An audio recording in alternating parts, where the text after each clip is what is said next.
natin ng Panginoon. Praise God. Amen.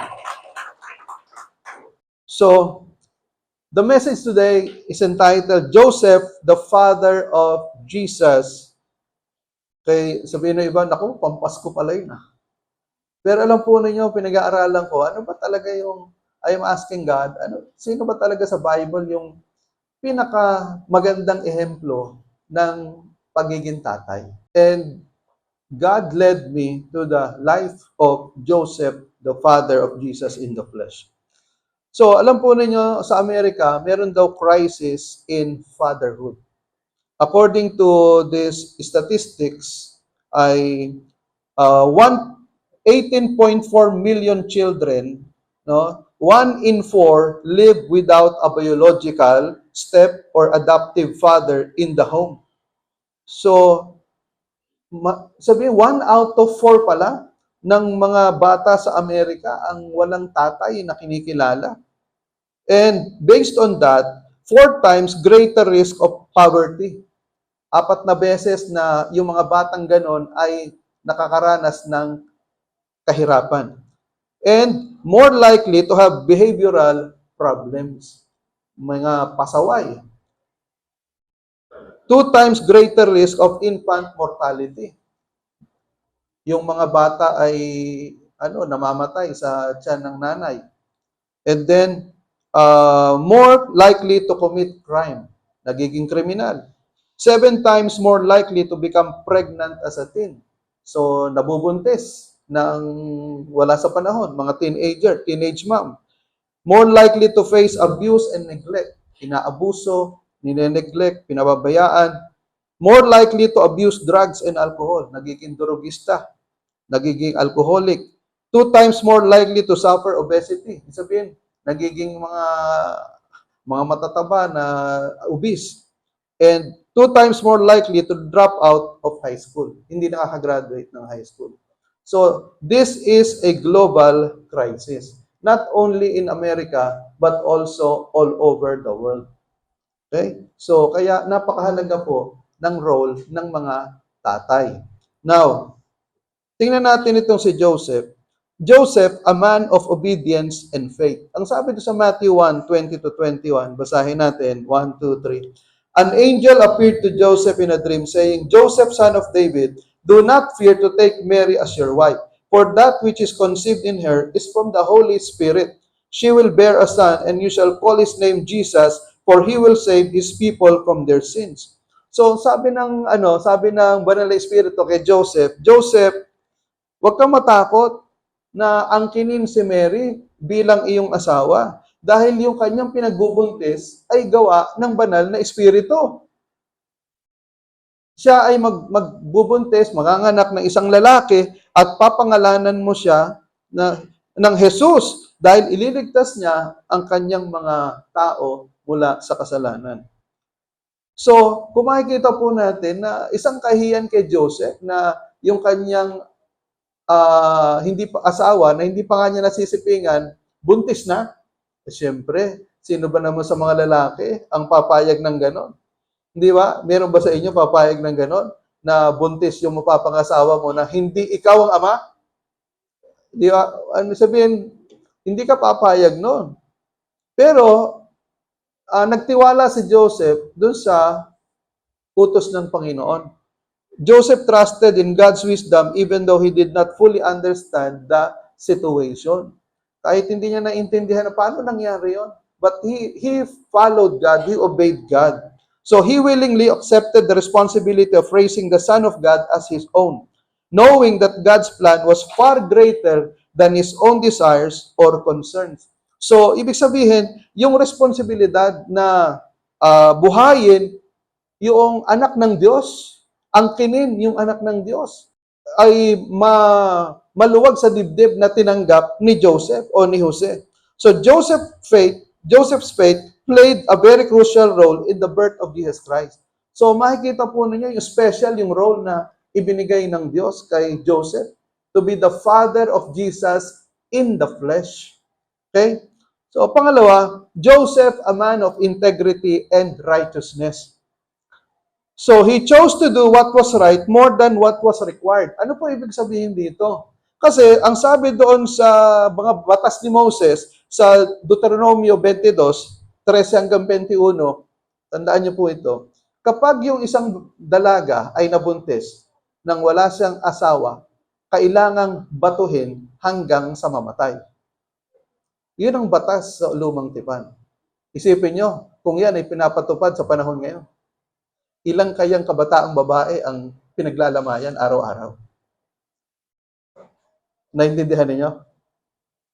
Ilang kayang kabataang babae ang pinaglalamayan araw-araw kung ipinapatupad itong batas na to ng Deuteronomio 22, 13 to 21. Okay? So, kaya lang, itong si Joseph, hindi po niya tinupad yung Deuteronomy 12, 22, 13 to 21. Instead of applying the law of punishment and death, he applied the law of grace and mercy. Bakit sa palagay ninyo, hindi tinupad ni Moses, ni Joseph, yung utos ni Moses sa Deuteronomy 22, 13 to 21? Bakit sa palagay nyo? Instead, he applied the law of grace and mercy. The answer is because of love. Dahil sobrang pagmamahal ni Joseph kay Mary, hindi niya in-apply yung batas ni Moses. In fact, he did the opposite. He accepted Mary as his wife. He applied the law of grace and mercy. So, in application, ang mga tatay, we are called to be men of integrity. Ibig sabihin ng integrity ay integridad. So, in today's world, fathers are called to be men of integrity and righteousness. Our children are watching us, observing how we handle difficult situations and make moral choices. Ibig sabihin, tayo, mga tatay, kailangan tayo, we have to have this integrity. Ano yung Tagalog na integrity? Integridad. Talino. One of the simplest definition of integrity is doing what you promised. Word of honor. Ibig sabihin, sinabi mo, gawin mo. And then, yung integrity, kasama dyan yung karakter mo. Our children are silent witnesses of our actions. Okay. So, 20 years ago or 30 years ago, merong parang infomercial na yung lalaki umiihi sa pader. And then nakita siya ng bata. And then sabi doon, sa mata ng isang bata, ang mali, nagiging tama kung ginagawa ng matanda. So, dinagdagan ko. Sa mata ng isang bata, ang mali ang nagiging tama kung ginagawa ng matanda, lalo na kung tatay niya ang gumagawa. Do you agree? So, nakakalungkot, di ba? Na yung mga bata, natututo ng kabalbalan, ng kalokohan, ng kasalanan, ng bisyo sa mga tatay. Di ba? Yun ang mabigat, di ba? Naalala ko yung, more than 100 times ko na yatang naikwento sa inyo. Meron nagpa-deliverance sa akin na member ng praise team. Isang sikat na simbahan ito. Member ng praise team. Kaya siya nagpa-deliverance sa akin kasi may problema silang mag-asawa. Yung asawa niya, song leader, pero may ka-affair na iba, pero nag-song leader. At siya naman, ang problema naman niya, pornography.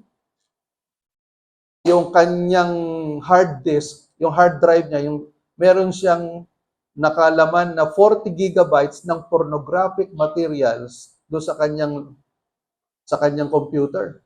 Na mga pictures, mga video, sabi niya sa akin, Pastor, kahit po yung mga early 1900s pa, mga 1800s na mga pictures ng mga hubad na babae, meron po akong koleksyon, grabe. 40 gigabytes, can you imagine na 40 gigabytes na pornographic materials, pictures, videos? Ito ang sabi niya sa akin, alam po ninyo, Pastor, 7 years old pa lang ako, isinasama na ako ng tatay ko sa mga live shows. Alam mo yung mga live shows, yung mga sex na live shows. 7 years old, grabe. Tatay mo pa nagturo sa'yo ng kalaswaan. At ito pa sabi niya, alam po ninyo, ito po, magugulat kayo, ang tatay ko, diakono po sa isang simbahan. Can you imagine? Diakono, leader, Christian. Pagpapasok po kayo sa kwarto ng tatay ko, mamimili kayo kung saan kayo titingin. Sa kaliwa o sa kanan. Kasi kung sa kanan kayo titingin, puro Christian books po yan. Kung sa kaliwa kayo titingin, puro hustler, playboy, mga magazine po ng mga malalaswa. Yun ang kwento sa akin. Can you imagine, nakakalungkot, di ba? Tatay pa niya ang nagturo sa kanya ng kalaswaan. At the age of 7, corrupted na yung isip ng bata. Kung pwede ko lang ipanalangin na paulanan niyo po ng apo yung tatay nito, ginawa ko na siguro. Pero maraming tatay na ganyan. Kasi ang katwiran ng mga tatay, kesa sa iba matuto magbisyo yan, ako na magtuturo dyan. Kaya ano yung nangyari? Merong generational sins. Magmula sa lolo, sa tatay, halimbawa yung lolo magnanakaw, ganun yung tatay. Yung anak, yung apo, kapo-apuhan, mga magnanakaw. Generational sin yan eh. Palipat-lipat yan. Ang kasalanan ng ama, lumilipat hanggang sa ika-4 na salin lahi. Nakalagay po sa Bible yan. Kaya mag-ingat ang mga tatay. Ang kasalanan ng ama, pinaparusahan ng Diyos, sinisingil ng Diyos hanggang sa ika-4 na salin lahi. Kaya yung mga tatay, matakot kayo. Pangatlo, Joseph, a protector and provider. In Matthew 2:13-14, sabi dito, usahin po natin, 1, 2, 3. When they had gone, an angel of the Lord appeared to Joseph in a dream. Get up, he said. Take the child and his mother and escape to Egypt. Stay there until I tell you, for Herod is going to search for the child to kill him. So he got up, took the child and his mother during the night and left for Egypt. So, eto, sabi nung anghel sa panaginip, tumayo ka at iligtas mo yung mag-ina mo. Pumunta kayo sa Ehipto kasi si Herodes, papapatay kayo. So, ganun nga ang ginawa ni Joseph. So, for years, a few years, they stayed in Egypt. Okay?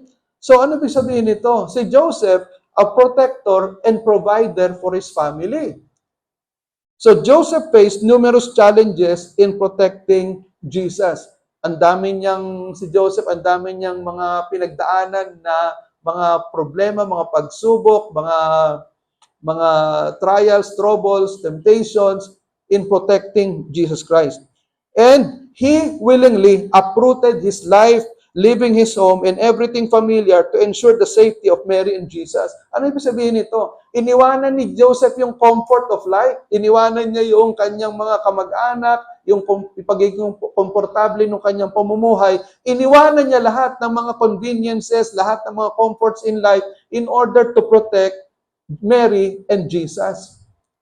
So ano ibig sabihin nito? Joseph was willing to suffer the hardships of raising his adopted son, Jesus. Yung sacrifice. Okay? Joseph was willing to sacrifice his comforts. Mga tatay, are we willing to sacrifice our comforts? Handa ba tayo magsakripisyo ng ating mga kasiyahan, kaligayahan sa buhay para lang yung ating mga pamilya, yung anak, asawa ay mabigyan ng kaayusan ng buhay?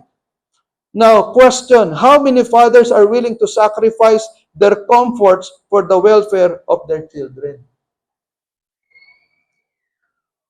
How many of us, how many fathers are giving enough time to their children? Meron pong isang lalaki na galing sa trabaho, pagod na pagod siya. Pag-uwi niya sa bahay, yung kanyang 5-year-old son, ang tanong sa kanya, Daddy, magkano ang sweldo mo sa isang oras? Isang oras. Sa loob-loob ng tatay, ano ba naman tong batang to? Ano ba namang tanong ito? Siyempre, galit. $20 per hour. Yun ang sagot ng tatay kasi siyempre pagod, mainit ang ulo, tapos ganun na itatanong. Ang sabi ng bata, Daddy, pwede bang makahingi ng $10? Sabi nung tatay, ano ka ba? Wala ka bang iniisip kung hindi humingi ng pera? Pumunta ka sa kwarto mo. Yung bata, malungkot, pumunta sa kwarto.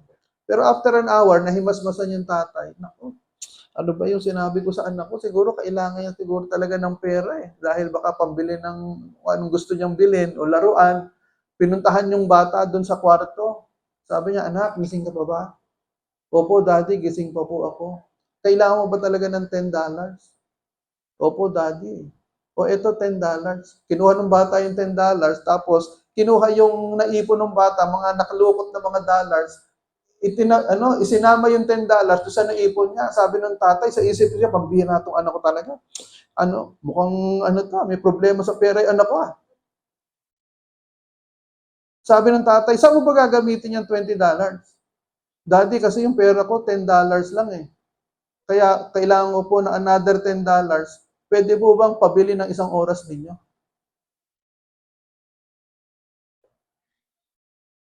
Ito po yung $20. Babayaran ko po yung isang oras ninyo para magkasama po tayo. So the question is, yung mga tatay, maaaring napakasipag ninyo. Trabaho ng trabaho. Ang tanong, do you have enough quality time with your children? Si Jonathan Edwards, one of the greatest Bible preachers, scholars of all time, lahat halos ng pastor sa buong mundo, kilala si Jonathan Edwards. Alam nyo ba kung ilan ang anak ni Jonathan Edwards? 11. 11 ang anak ni Jonathan Edwards. Pero araw-araw, meron siyang isang oras para ibigay do sa kanyang mga anak. Iniipon niya yon.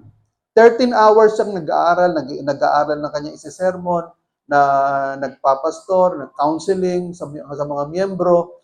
Pero every night, 1 hour, ginagather niya yung 11 pag-anak niya, kasama yung asawa niya, at binibigyan niya ng panahon. And not only that, kapag halimbawa, malalaki na yung anak, isinasama niya sa kanyang mga preaching engagement. Talagang binibigyan niya ng panahon, yung 11 anak. Dinidisiplina niya yung kanang mga anak, ginaguide. At alam niyo, trinace yung lineage ni Jonathan Edwards. After 200 years, trinace yung kanyang angkan. Nako, grabe. May mga naging president, vice president, senators, congressmen, lawyers, doctors, engineers, teachers. Ganon ang lumabas sa angkan ni Jonathan Edwards. Despite of having 11 children, despite of being a pastor, despite being a theologian, alam niyo, napakaraming libro na isulat ni Jonathan Edwards. Pero despite of that, he still gave time to his 11 children.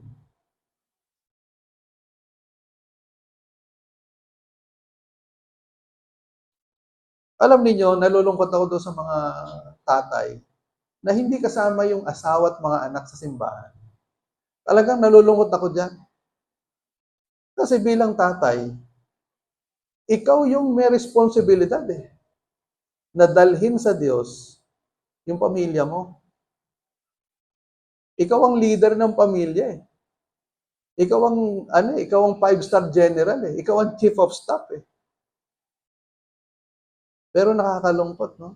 Maraming tatay, hindi leader ng pamilya. Kung hindi pa itulak papuntang church, hindi pumupunta. Kung hindi pa pandilatan ng asawa, hindi pupunta sa church. Nakakalungkot. Pang-apat, Joseph, a teacher and role model. Ang sabi sa Matthew 13:55, basahin natin, he is just the son of a carpenter. His mother is Mary and his brothers are James, Joseph, Simon, and Judas. So, yung he dito, si Joseph to. Si Jesus. He is just the son of a carpenter. So, ibig sabihin, si Jesus, anak ng isang karpintero.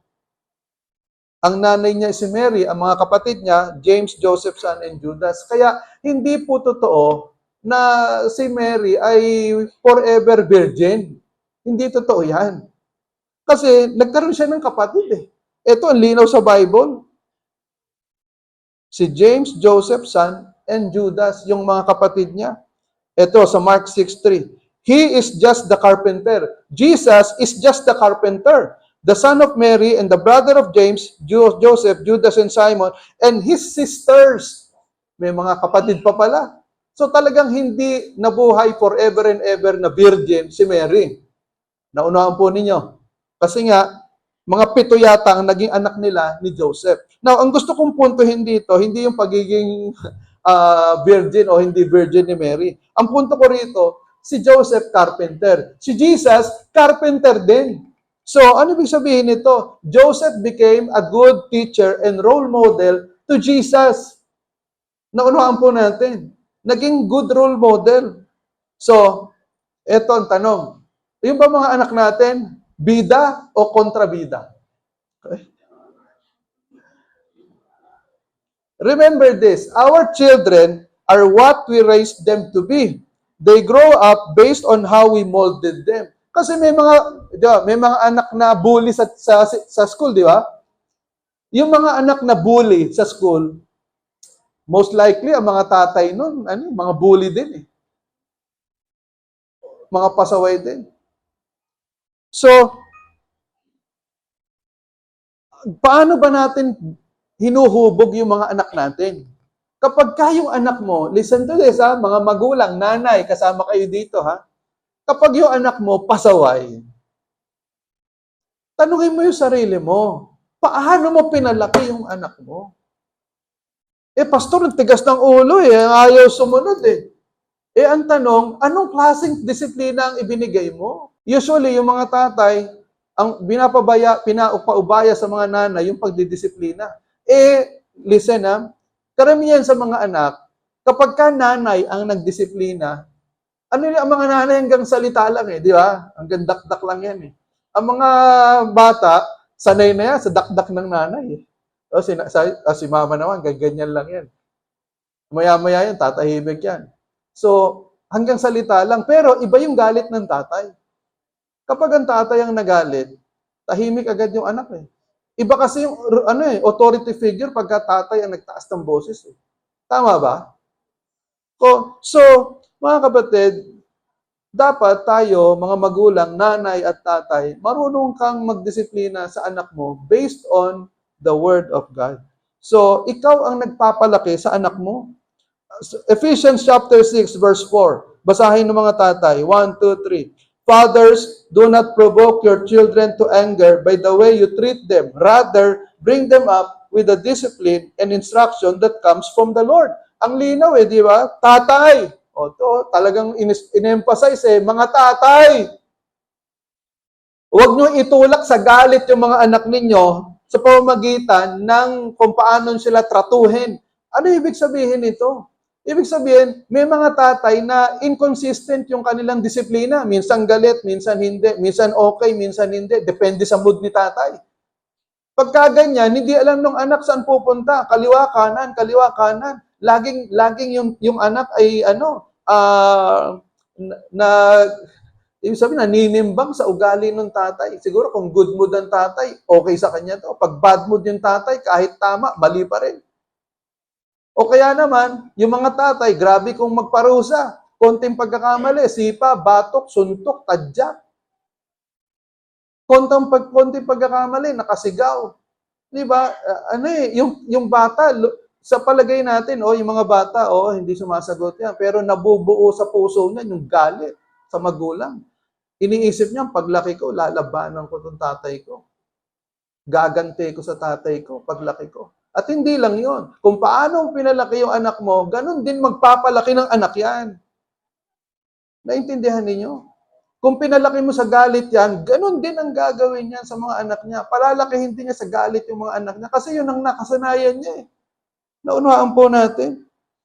Ang sabi dito, rather, bagkus, ipalakihin ninyo yung mga anak ninyo sa disiplina at katuruan ng salita ng Diyos.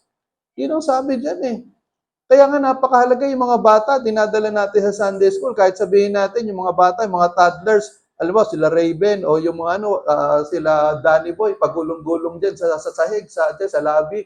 At least yung kultura ng pagsamba na i-instill agad sa isip nila na mahalaga pala yung pag-attend sa church. Pero kapag ang mga tatay, hindi nakikitaan ng mga anak ng kahalagahan ng pagsisimba, siyempre, ganun din sila. Ibig sabihin, paglaki nila, wala naman sa tatay ko ito yung pagsamba eh. Bakit ko bibigyan ng panahon? Kung yung tatay ko nga, hindi binigyan ng panahon yung pagsamba sa Diyos, ako pa? Kung ano nakalkihan ng anak, ganun ang gagawin niya. Kaya hindi mo pwedeng sabihin sa mga tatay na, anak, magsimba kayo. At sabihin ng anak, bakit kayo? Naunawaan natin? You cannot expect your children to do something that you do not do. You cannot expect your children to read the Bible if you yourself do not read the Bible. Kung sa iyo, hindi mahalaga yung pagsamba at pagsisimba, don't expect your children na bigyan din ng importansya yung pagsamba sa Diyos. Ikaw mismo, hindi ka nakikitaan ng desire. Naintindihan natin? Our children are what we make them. Kaya kung halimbawa, lumaking pasaway ang mga anak mo, sisihin mo yung sarili mo. Huwag mo sisihin yung mga anak mo. Maliban na lang kung 4 ang anak mo, tapos yung isa pasaway, yung 3 masunurin, okay na yon. Pero nakakalungkot 4 yung anak mo, lahat pasaway.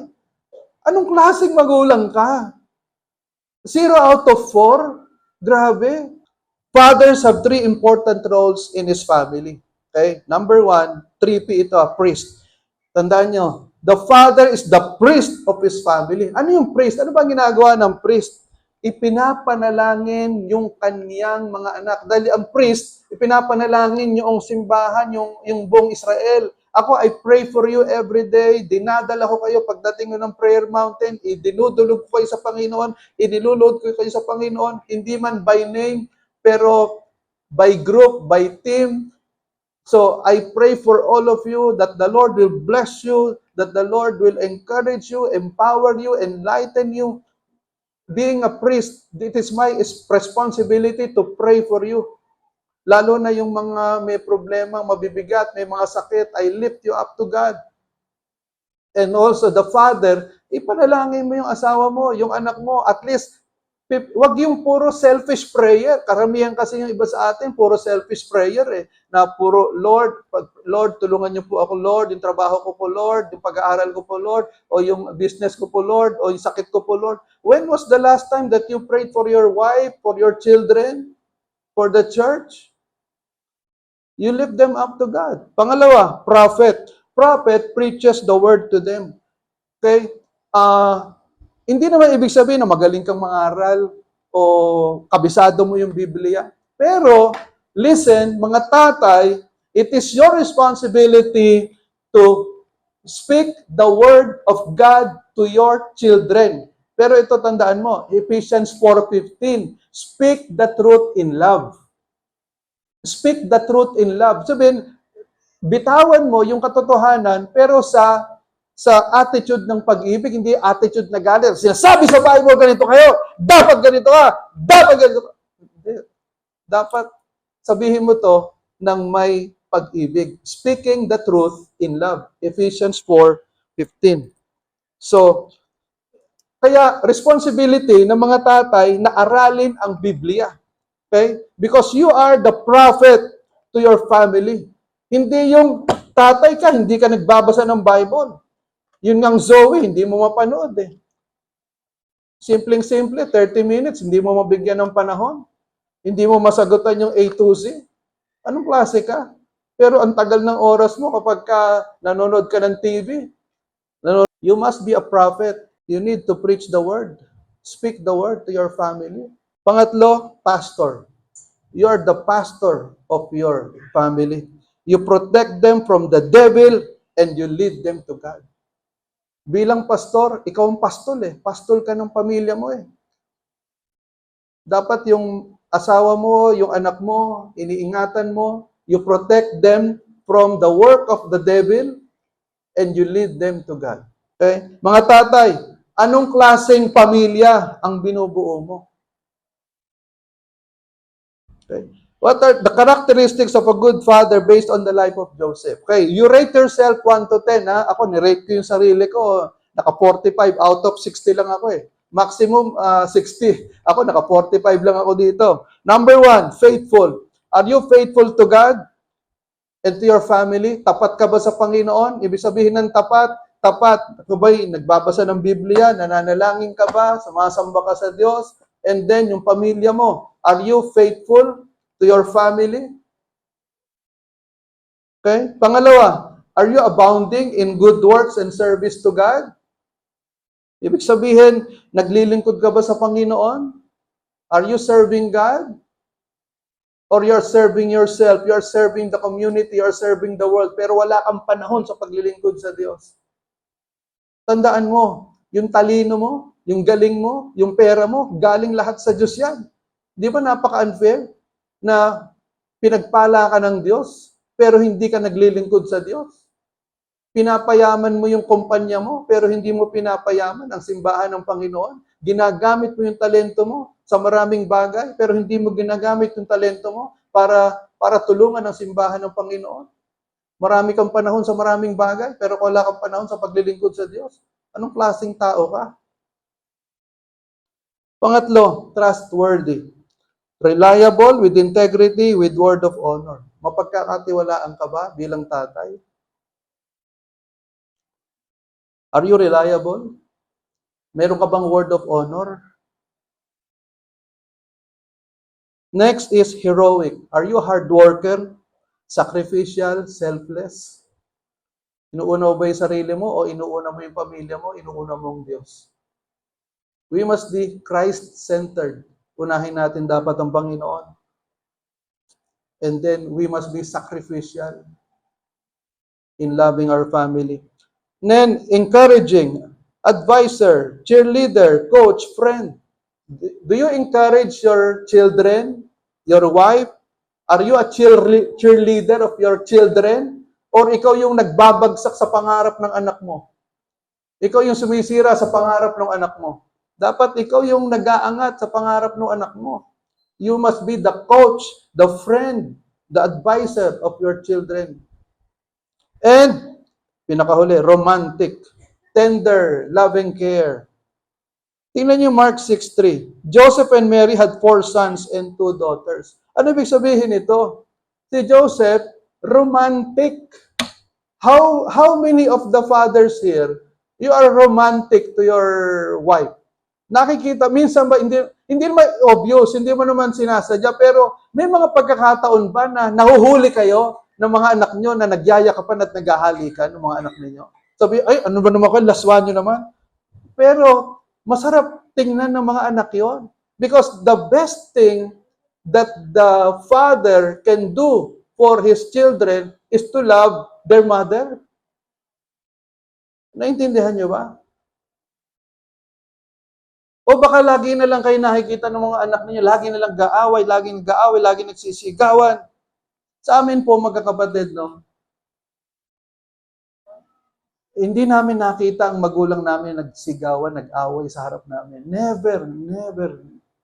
Not even once.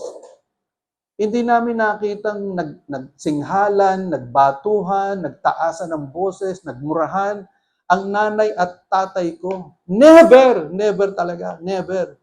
Gusto, totoo ba? Never, no? Tamaan ako ng kidlat dito kung ako yung nagsisinungaling. Never ko nakita ang nanay at tatay ko nagtaasan ng boses. Alam lang namin na may tampuhan sila pag hindi sabay kumain. Pero 2 beses ko lang na-witness yun sa buong buhay ko na hindi sabay kumain ang nanay at tatay ko. Naintindihan niyo ba? Kung mag-aaway kayo, mga tatay, kung aawayin ninyo yung mga asawa ninyo, fight a good fight. Ano ibig sabihin nun? Pumunta kayo sa kwarto, mag-away kayo nang walang ibang nakakarinig, lalo na yung mga anak.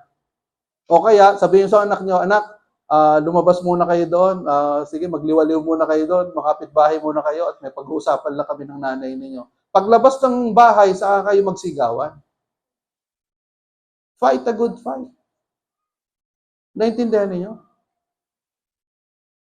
Kami ni Pastor Malu siguro, pag nag-away kami sa text, mga 10 exclamation point.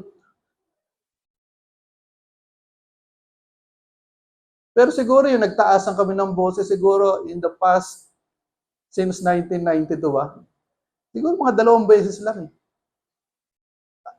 And then, you can ask David, kung nakita niya kami nag-away, nagsigawan sa harap niya. Naintindihan niyo ba? Traumatic sa mga bata yan. Nag-aaway kayo sa harap nila. Mga bastos kayo. Hindi niyo dapat ginagawa yan. Hindi niyo ginagalang yung mga anak ninyo.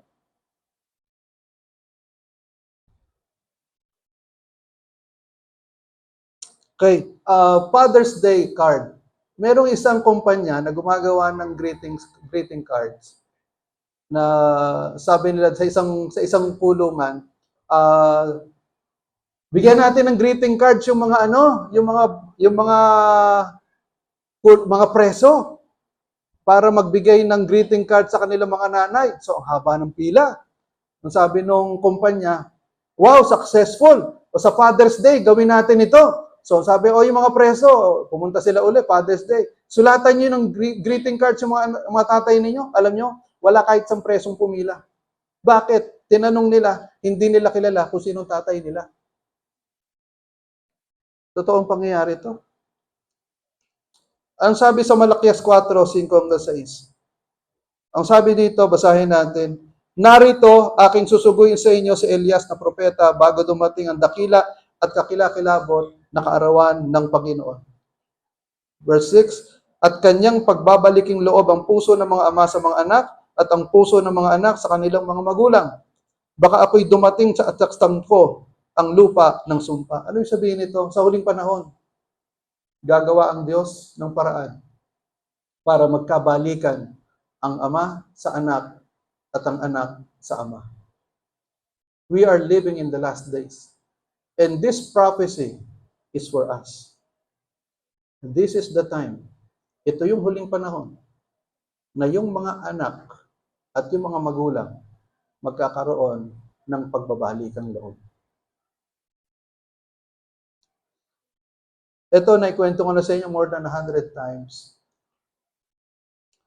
Yung isang anak na naging prodigal son, naging masama, lumayas sa piling ng kanya ama, pumunta sa city, sa Madrid. Ito nangyari ito sa Spain. Yung tatay, sinundan siya. At nagpadala yung tatay ng letter sa isang radio station para manawagan doon sa anak. Ang sabi nung announcer, Dear Paco, I forgive whatever you have done. Please come home. I will meet you at the Plaza Madrid on Friday at 2 p.m. Yun ang sabi nung sa announcement. Walang nilagay na apelido. Sabi doon, your father. So alam niyo nangyari, dumating yung Biyernes, 2:00 ng hapon, 800 young men named Paco came to Plaza Madrid, all seeking forgiveness from their fathers. Totoong pangyayari po ito. Ibig sabihin, napakaraming lalaki ang gusto makipagbalikan sa kanilang mga ama. Nangangailangan ng kapatawaran. In conclusion, our God is the greatest Father of all time. 2 Korinto 1:3-4, basahin natin. Purihin ang Diyos at Ama ng ating Panginoong Hesukristo, ang Ama ng mga kahabagan, at Diyos ng lahat ng kaaliwan. Inaaliw niya tayo sa lahat ng ating paghihirap upang maaliw natin ang nasa anumang paghihirap sa pamamagitan ng kaaliwang tinanggap natin mula sa Diyos. Awit 27, talatang 10, itakwil man ako ng aking ama at ina, si Yahweh ang sa akin ay mag-aaruga. Mga kapatid, the greatest Father of all time is none other than our God, the Father. Mga tatay, magbalik loob tayo sa ating Ama. Nang sa gayon, tayo ay maging mabuting ama sa ating mga anak at mabuting asawa sa ating mga asawa. Let us pray. O Panginoon, dalangin po namin, O God, sa pagkakataong ito. O Lord, ang mga tatay, we lift them up to you, God. We pray, Lord Jesus, that you will help the fathers, O God, to receive forgiveness from you. Thank you, Lord, I pray for renewal and revival for all the fathers here. Thank you, Lord God. Hallelujah. In Jesus' name we pray. Amen. Amen. Amen. Praise God. Hallelujah. Palakpakan natin ang Panginoon. Purihin ang Diyos.